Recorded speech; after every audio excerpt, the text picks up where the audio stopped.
Hi SL ടോക്സിൻ്റെ പുതിയൊരു വീഡിയോയിലേക്ക് എല്ലാവർക്കും സ്വാഗതം. ഇന്ന് ഞാൻ നിങ്ങളോട് പറയാനായിട്ട് പോകുന്നത് നിങ്ങൾ പരിചയപ്പെടുന്ന ഒരു പേഴ്സണെ നിങ്ങളിലേക്ക് കൂടുതൽ അട്രാക്ട് ചെയ്ത് കൊണ്ടുവരാനായിട്ട്. അതായത് ഇപ്പോൾ നിങ്ങൾ കാണുന്ന അപരിചിതരുണ്ടായിരിക്കും, ചിലപ്പോൾ നിങ്ങൾ വളരെ പെട്ടെന്ന് പരിചയപ്പെടുന്ന ആളുകളായിരിക്കും, അതല്ലെങ്കിൽ നിങ്ങൾ ഇയാളെ ഒന്ന് പരിചയപ്പെടണം എന്ന് വിചാരിച്ചിരിക്കുന്നതായിരിക്കും. സോ അങ്ങനെ ഒരാളെ നിങ്ങൾ പരിചയപ്പെടുന്ന സമയത്ത് അവരെ നിങ്ങളിലേക്ക് കുറച്ചുകൂടി അട്രാക്റ്റഡ് ആയി കൊണ്ടുവരാൻ വേണ്ടിയിട്ട് നമുക്ക് ചെയ്യാൻ പറ്റുന്ന കുറച്ച് കാര്യങ്ങളുണ്ട്.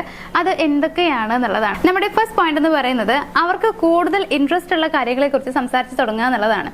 ഇപ്പോൾ നിങ്ങൾ വിചാരിക്കുന്ന ഒരു ക്വസ്റ്റ്യൻ ഉണ്ടായിരിക്കും, അതായത് നിങ്ങളുടെ മനസ്സിൽ വരുന്ന ചോദ്യം എന്ന് പറയുന്നത്, നമ്മൾ പെട്ടെന്ന് കണ്ടുമുട്ടുന്ന ഒരാളെ എങ്ങനെയാണ് ഇത്തരത്തിൽ മനസ്സിലാക്കാൻ പറ്റുക? അതായത് ക്വസ്റ്റ്യൻസ് ചോദിക്കണമെന്നുണ്ടെങ്കിൽ അവർക്ക് ഇഷ്ടമുള്ള കാര്യങ്ങൾ എന്തൊക്കെയാണെന്നുള്ളത് അറിയണ്ടേ എന്നുള്ളത്. ഇവിടെ ഞാൻ പറയുന്നത്, ഇപ്പം നിങ്ങൾ ഇപ്പോൾ സെയിൽസ് ഒക്കെ ചെയ്യുന്ന അല്ലെങ്കിൽ കസ്റ്റമേഴ്സിനെ ഡീൽ ചെയ്യുന്ന ഒരു പേഴ്സൺ ആണെന്നുണ്ടെങ്കിൽ നിങ്ങൾക്ക് കൂടുതൽ പ്രയോജനമാകുന്ന ഒരു കാര്യമാണ്. ഫോർ എക്സാമ്പിൾ പറയുകയാണെങ്കിൽ, നിങ്ങളിപ്പോൾ കുറച്ച് സാധനങ്ങളൊക്കെ വിൽക്കാനായിട്ട് പോകുന്ന ഒരാളാണെന്ന് വിചാരിക്കാം. അപ്പോൾ നിങ്ങളൊരു വീട്ടിൽ കയറി ചെല്ലുമ്പോൾ നമ്മുടെ കയ്യിൽ കുറേ പ്രൊഡക്ട്സ് ഉണ്ട്. സോ നമുക്ക് അതൊക്കെ സെയിൽ ചെയ്യണം. അപ്പോൾ അതിന് വേണ്ടിയിട്ട് നമ്മൾ അവരോട് സംസാരിച്ച് തുടങ്ങുന്ന സമയത്ത് നിങ്ങൾക്ക് ചെയ്യാൻ പറ്റുന്ന ഏറ്റവും നല്ലൊരു കാര്യം എന്ന് പറയുന്നത്, നിങ്ങൾ ആ വീട്ടിൽ കയറി ചെല്ലുമ്പോൾ നിങ്ങൾ ആ വീട് മുഴുവനായിട്ട് നോക്കുക. അതായത് മുഴുവനായിട്ട് കുറേ നേരം നിന്ന് നോക്കണം, നല്ലത് പിന്നെ വേറെ വല്ല കേസൊക്കെ ആയിട്ട് പോകേണ്ടി വരും. അങ്ങനെയല്ല ഞാൻ ഉദ്ദേശിക്കുന്നത്. നിങ്ങൾ ജസ്റ്റ് നിന്നിട്ട് ആ വീട് ഒന്ന് നിങ്ങൾ അങ്ങോട്ടും ഇങ്ങോട്ടും ഒന്ന് കണ്ണോടിച്ച് നോക്കുന്ന സമയത്ത് നിങ്ങൾക്ക് എന്തെങ്കിലുമൊക്കെ കാര്യം അതിന് കിട്ടുന്നുള്ളതാണ്. ഏറ്റവും നല്ല എക്സാമ്പിൾ പറയുകയാണെങ്കിൽ, അവിടെ അത്യാവശ്യം നല്ല രീതിയിൽ ചെടികളൊക്കെ ഉണ്ടെങ്കിൽ നിങ്ങൾക്ക് മനസ്സിലാക്കാം ആ വീട്ടിലുള്ള വീട്ടമ്മ അല്ലെങ്കിൽ ആ വീട്ടിലുള്ള ഒരു പേഴ്സൺ ചെടികളോട് വളരെയധികം ഇഷ്ടമുള്ള ഒരാളാണെന്നുള്ളത്. സോ പിന്നെ നിങ്ങൾ ആ വീട്ടിലത്തെ ആളോട് സംസാരിച്ച് തുടങ്ങുമ്പോൾ, ഇനിയിപ്പോൾ അവിടുത്തെ വീട്ടിലുള്ള ലേഡി വരികയാണെന്ന് വിചാരിക്കുക. അപ്പോൾ അവരോട് നിങ്ങൾ സംസാരിക്കുന്ന സമയത്ത് അവർക്ക് ആ ചെടിയോട് ഇൻട്രസ്റ്റ് ഉണ്ട് എന്നുണ്ടെങ്കിൽ, അതായത് അവിടെ ഇങ്ങനെ ചെടികളൊക്കെ കാണുകയാണെന്നുണ്ടെങ്കിൽ, പിന്നീട് നിങ്ങൾ സംസാരിച്ച് തുടങ്ങുമ്പോൾ ചെടികളെക്കുറിച്ച് ചോദിക്കുക എന്നുള്ളതാണ്. ഇപ്പോൾ ഞാനിങ്ങനെ വന്നതാണെന്ന് പറഞ്ഞതിന് ശേഷം നിങ്ങൾ ഈ ഒരു കാര്യത്തെക്കുറിച്ച് ചോദിക്കാം. അതായത് ഈ ചെടി എവിടെ നിന്ന് വാങ്ങിച്ചതാണ്, അല്ലെങ്കിൽ ഇതെങ്ങനെയാണ് നിങ്ങൾ ഇത്രയും നന്നായിട്ട് കെയർ ചെയ്യണത്, എനിക്ക് ചെടികളോട് ഒരുപാട് ഇഷ്ടമാണെന്നുള്ള രീതിയിൽ നിങ്ങൾ സംസാരിക്കുക എന്നുള്ളതാണ്. സോ നിങ്ങളും അവരും തമ്മിൽ സാമ്യതയുണ്ട് എന്നുള്ള ആ ഒരു രീതിയിൽ വേണം നിങ്ങൾ സംസാരിക്കാനായിട്ട് എന്നുള്ളതാണ്.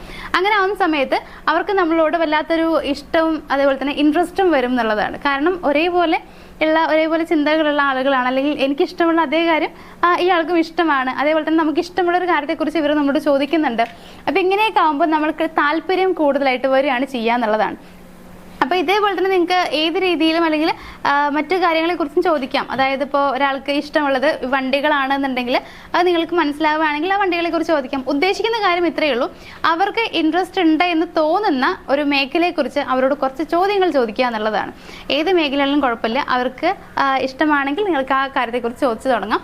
അങ്ങനെ ആവുന്ന സമയത്ത് ഉറപ്പായിട്ടും നിങ്ങളോടുള്ള ഇഷ്ടം കൂടാനുള്ള സാധ്യതയുണ്ട്. ഇപ്പോൾ നമ്മൾ നേരത്തെ പറഞ്ഞ ആ എക്സാമ്പിളിലേക്ക് തന്നെ പോവാം.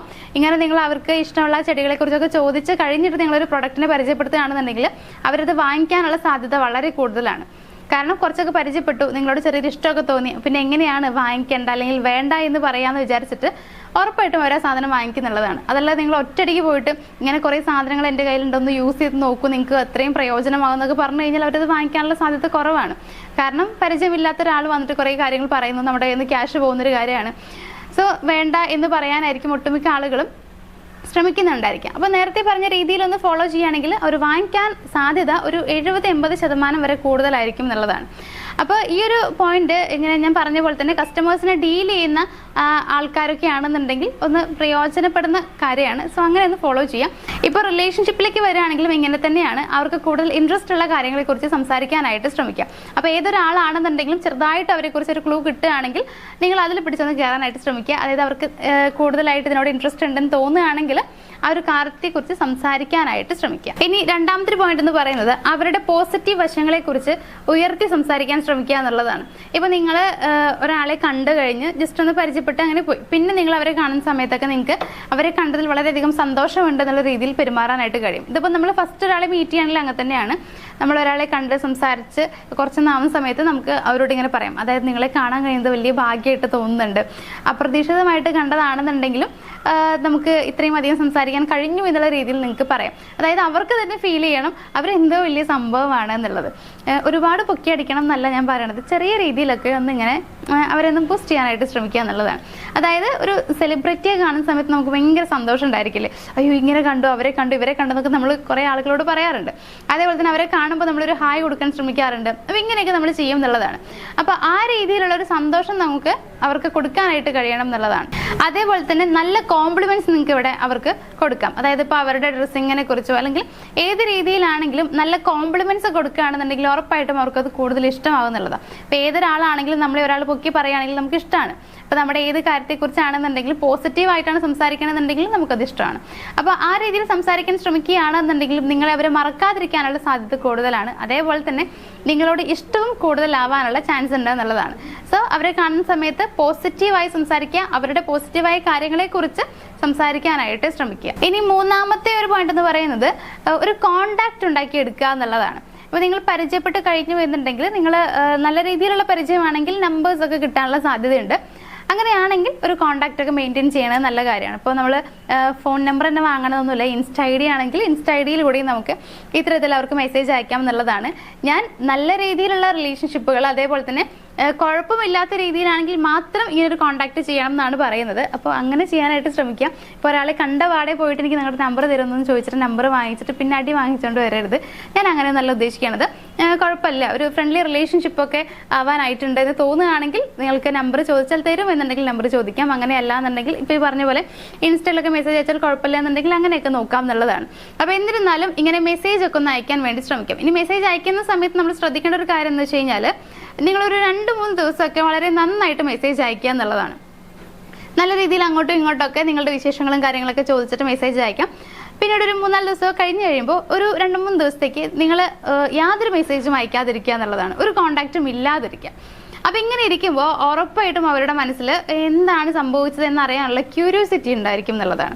സോ ആ ക്യൂരിയോസിറ്റി ഉണ്ടാകുന്ന സമയത്ത് അവർക്ക് എത്രത്തോളം ടെൻഷൻ അടിക്കുന്നുണ്ടോ അല്ലെങ്കിൽ എത്രത്തോളം അവർ ചിന്തിക്കുന്നുണ്ടോ അത്രത്തോളം അവർ നിങ്ങളിലേക്ക് അടുത്തുകൊണ്ടിരിക്കും എന്നുള്ളതാണ്. അപ്പോൾ അതുകൊണ്ട് തന്നെ ഇവിടെ ചെയ്യേണ്ടത് കോൺടാക്ട് ചെയ്യാനായിട്ട് ശ്രമിക്കുക. കോൺടാക്ട് ചെയ്യേണ്ട സമയത്ത് ഈ പറഞ്ഞതുപോലെ തന്നെ ഒന്ന് ഫോളോ ചെയ്യുക. ആദ്യം 2-3 ദിവസം നല്ല രീതിയിൽ മെസ്സേജ് അയക്കലും കാര്യങ്ങളൊക്കെ കഴിഞ്ഞ് പിന്നീട് ഒരു 3-4 ദിവസം കഴിഞ്ഞ് കഴിയുമ്പോൾ 1-2 ദിവസത്തേക്ക് നിങ്ങൾ പിന്നെ യാതൊരു കോൺടാക്റ്റും ഇല്ലാതിരിക്കുക എന്നുള്ളതാണ്. ഇനി നാലാമത്തെ പോയിന്റ് എന്ന് പറയുന്നത് നിങ്ങളുടെ സീക്രട്സ് ഷെയർ ചെയ്യുക എന്നുള്ളതാണ്. സീക്രട്സ് എന്ന് പറയുമ്പോൾ ഇവിടെ നിങ്ങൾ ശ്രദ്ധിക്കേണ്ട ഒരു കാര്യമുണ്ട്. നമ്മൾ ആദ്യമായിട്ട് കാണുന്ന ഒരാളാണ് അല്ലെങ്കിൽ അധികം ഒന്നും പരിചയമില്ലാത്ത ഒരാളാണ്. അതുകൊണ്ട് തന്നെ നിങ്ങളുടെ പേഴ്സണൽ ആയിട്ടുള്ള കാര്യങ്ങളൊന്നും പറയാതിരിക്കാനായിട്ട് ശ്രമിക്കാം. മറ്റുള്ളവരുടെയും പറയണ്ട. അപ്പോൾ എൻ്റെ പറഞ്ഞാലല്ലേ കുഴപ്പമെന്ന് പറഞ്ഞിട്ട് വേറെ ആരുടെയെങ്കിലും പറയാമെന്ന് വിചാരിച്ചാൽ അങ്ങനെ ഒരിക്കലും ചെയ്യരുത്. പകരം നിങ്ങൾക്ക് പ്രത്യേകിച്ച് കുഴപ്പമൊന്നും ഉണ്ടാവില്ല എന്ന് തോന്നുന്ന ഒരു കാര്യം അത് സീക്രട്ട് ആണ് എന്നുള്ള രീതിയിൽ അവരോട് പറയാം. അതായത് ഞാനൊരു കാര്യം പറയട്ടെ, ആരോടും പറയരുത് കേട്ടോ എന്ന് പറഞ്ഞാൽ തന്നെ അവർക്ക് മനസ്സിലാവും ഇതൊരു സീക്രട്ട് ആണ് എന്നുള്ളത്. പിന്നെ നമ്മൾ പറയുന്ന കാര്യം അത് എത്ര വലുതായാലും ചെറുതായാലും കുഴപ്പമില്ല. പക്ഷേ ഈ ഒരു ടോൺ, അതായത് നമ്മൾ ആദ്യം ഞാനൊരു രഹസ്യമാണ് പറയാൻ പോകുന്നത് എന്ന് പറഞ്ഞു കഴിയുമ്പോൾ തന്നെ അവർക്ക് സീക്രട്ട് ആണെന്ന് മനസ്സിലായിക്കോളും. അപ്പോൾ ഇവിടെ എന്താ പ്രത്യേകത എന്ന് വെച്ച് കഴിഞ്ഞാൽ നമ്മളിപ്പോൾ ഒരാളോട് നമ്മളുടെ സീക്രട്സ് പറയുകയാണെന്നുണ്ടെങ്കിൽ അതിൻ്റെ അർത്ഥം നമുക്ക് അവരെ അത്രയും വിശ്വാസമുണ്ട് എന്നുള്ളതാണ്. അപ്പോൾ ഓപ്പോസിറ്റ് നിൽക്കുന്ന ആൾക്ക് അങ്ങനെ തന്നെയാണ് ഫീൽ ചെയ്യുക. അതായത് നമ്മളൊരു കാര്യം പറയുമ്പോൾ സീക്രട്ട് ആണെന്നുണ്ടെങ്കിൽ അവർ വിചാരിക്കും എന്നെ അത്രയും വിശ്വാസം ഉള്ളത് കൊണ്ടാണ് അവരുടെ രഹസ്യങ്ങൾ പോലും എന്നോട് പറയുന്നത് എന്നുള്ളത്. സോ നിങ്ങളോടുള്ള വിശ്വാസവും ഇഷ്ടവും കൂടാനായിട്ട് സഹായിക്കുന്ന മാത്രമല്ല അവരുടെ പല രഹസ്യങ്ങളും അവർ പിന്നീട് നിങ്ങളോട് പറയും എന്നുള്ളതാണ്. അതായത് എന്നോട് ഇത്രയും കാര്യങ്ങൾ പറയുന്നുണ്ട്, അപ്പോൾ തിരിച്ചും പറയാനുള്ള ഒരു ടെൻഡൻസി അവരുടെ മനസ്സിൽ വരും. അപ്പോൾ പിന്നെ അവരെ കുറിച്ചുള്ള പല സീക്രട്സും നിങ്ങളോട് പറയാനുള്ള സാധ്യതയുണ്ട്. അപ്പോൾ ഈ ഒരു രീതിയിലും ശ്രമിച്ചു കഴിഞ്ഞാൽ കുറച്ചുകൂടി അവരെ നിങ്ങളിലേക്ക് അട്രാക്ട് ചെയ്ത് കൊണ്ടുവരാനായിട്ട് കഴിയും. ഇനി 5ാമത്തെ ഒരു കാര്യം എന്ന് പറയുന്നത് അവർ പ്രതീക്ഷിക്കാത്ത എന്തെങ്കിലും ഒരു സഹായം അല്ലെങ്കിൽ ഒരു സർവീസ് അവർക്ക് ചെയ്തു കൊടുക്കുക എന്നുള്ളതാണ്. അവർക്ക് അർഹതയില്ലാത്തതോ അല്ലെങ്കിൽ അവർ തീരെ പ്രതീക്ഷിച്ചിട്ടില്ലാത്ത എന്തെങ്കിലും കാര്യം അവർക്ക് ചെയ്തു കൊടുക്കാം. ഇനിയിപ്പോൾ അവർക്ക് എന്തെങ്കിലും സഹായം ആവശ്യമായിട്ട് വരുന്നൊരു സമയമാണ്, നിങ്ങളോട് സഹായം ചോദിച്ചിട്ടില്ല എങ്കിൽ പോലും നിങ്ങൾക്കത് ചെയ്തു കൊടുക്കാം എന്നുള്ളതാണ്. അപ്പോൾ ഇങ്ങനെ ചെയ്യുന്ന സമയത്ത് അവർക്ക് വല്ലാത്തൊരു കടപ്പാട് നിങ്ങളോട് ഫീൽ ചെയ്യും. അതായത് എനിക്ക് ഇങ്ങനൊരു ഹെൽപ്പ് ചെയ്തു തന്ന ആളാണ്, ഞാനിപ്പോൾ ചോദിച്ചിട്ടില്ല ഇല്ലെങ്കിൽ പോലും ഇങ്ങനൊരു സഹായം എനിക്ക് ചെയ്യാൻ മനസ്സ് കാണിച്ച ഒരാളാണ് എന്നൊരു തോന്നൽ അവരുടെ മനസ്സിൽ വരും. അതേസമയം തന്നെ ഇപ്പോൾ നിങ്ങൾക്കും ആ രീതിയിലുള്ള എന്തെങ്കിലും ചെയ്തു തരണം എന്നൊരു തോന്നലുണ്ടായിരിക്കും. നിങ്ങളോട് എപ്പോഴും അവർക്കൊരു നന്ദി ഉണ്ടായിരിക്കും. അപ്പോൾ ഇതൊക്കെയാണ് നമുക്കിവിടെ ആവശ്യമുള്ളത്. ഇങ്ങനെയൊക്കെ തോന്നുന്നതിലൂടെ നിങ്ങളോടുള്ള ഇഷ്ടം കൂടും എന്നുള്ളതാണ്. അപ്പോൾ ഈ ഒരു രീതിയിലും ഒന്ന് പെരുമാറുക. അതായത് നിങ്ങൾക്ക് കഴിയുന്ന രീതിയിൽ അവർ പ്രതീക്ഷിക്കാത്ത എന്തെങ്കിലും കാര്യങ്ങൾ അവർക്ക് ചെയ്തു കൊടുക്കാൻ ശ്രമിക്കുക എന്നുള്ളതാണ്. ഇനി ഏറ്റവും ലാസ്റ്റ് ആയിട്ട് ചെറിയൊരു ടിപ്പ് തരാം. ഇതൊരു പോയിന്റ് ആയിട്ടൊന്നല്ല, ഇതിന്റെ കൂടെ വെറുതെ ഒന്ന് പറയണമെന്നുള്ളൂ. നിങ്ങൾക്കൊന്ന് ട്രൈ ചെയ്ത് നോക്കാവുന്നതേ ഉള്ളൂ. ഇപ്പോൾ നിങ്ങൾക്ക് ഒരാളെ അട്രാക്ട് ചെയ്യാൻ വേണ്ടിയിട്ട് ഇപ്പോൾ നിങ്ങൾ അവരെ കാണുന്ന സമയത്ത് നിങ്ങൾക്ക് ചെയ്യാൻ പറ്റുന്ന അല്ലെങ്കിൽ നിങ്ങൾ അവരോട് സംസാരിക്കുന്ന സമയത്ത് ഫോളോ ചെയ്യാൻ പറ്റുന്ന ഒരു കാര്യമാണ്, നിങ്ങൾ അവരോട് സംസാരിക്കുന്ന സമയത്ത് നിങ്ങൾ ആദ്യം നോക്കേണ്ടത് അവരുടെ ഇടത് കണ്ണിലായിരിക്കണം എന്നുള്ളതാണ്. അവരുടെ ഇടത് കണ്ണിൽ ഒരു 4-5 സെക്കൻഡ് നോക്കിയിട്ട് അതിനുശേഷം അവരുടെ ചുണ്ടുകളിൽ നോക്കാനായിട്ട് ശ്രമിക്കാം. അത് കഴിഞ്ഞിട്ട് ഒരു 4-5 സെക്കൻഡിന്റെ ചുണ്ടുകളിലേക്ക് നോക്കിയിട്ട് പിന്നീട് നിങ്ങൾ അവരുടെ വലത് കണ്ണിലേക്ക് നോക്കുക എന്നുള്ളതാണ്. ഇങ്ങനെ നോക്കുന്നതിലൂടെ അവരെ നിങ്ങളിലേക്ക് കൂടുതൽ അട്രാക്ട് ചെയ്ത് കൊണ്ടുവരാൻ കഴിയും എന്നുള്ളതാണ് ഇവിടെ സൈക്കോളജി ഒക്കെ പറയാറുള്ളത്. അപ്പോൾ അതുകൊണ്ട് തന്നെ ഇതും ഒന്ന് ഫോളോ ചെയ്യുക. ഈ ഒരു ടിപ്പ് ജസ്റ്റ് ഒരു ടിപ്പ് മാത്രമായിട്ട് എടുത്താൽ മതി. അപ്പോൾ നിങ്ങൾ ഇതിൻ്റെ കൂടെ തന്നെ ഈ ഒരു ടിപ്പ് കൂടി ഫോളോ ചെയ്ത് നോക്കാനായിട്ട് ശ്രമിക്കാം. അപ്പോൾ ഇത്രയും പോയിന്റ്സ് ആണ് ഇന്ന് എനിക്ക് നിങ്ങളോട് പറയാനുള്ളത്. ഈ ഒരു അട്രാക്ട് ചെയ്യുന്നതിനെ കുറിച്ച് ഞാൻ കുറേ വീഡിയോസ് മുന്നേ ചെയ്തിട്ടുണ്ട്, പക്ഷെ അതിലൊന്നും ഞാൻ പറഞ്ഞിട്ടില്ലാത്ത കുറച്ച് പോയിന്റ്സ് ആണ് ഇന്ന് പറഞ്ഞിട്ടുള്ളത്. അപ്പോൾ ഇതൊക്കെ ഒന്ന് ഫോളോ ചെയ്യുകയാണെങ്കിൽ ഉറപ്പായിട്ട് നിങ്ങൾക്ക് അതിൻ്റെതായ റിസൾട്ട് ഉണ്ടായിരിക്കും. അപ്പോൾ നമുക്ക് മറ്റൊരു വീഡിയോ ആയിട്ട് കാണാം. താങ്ക്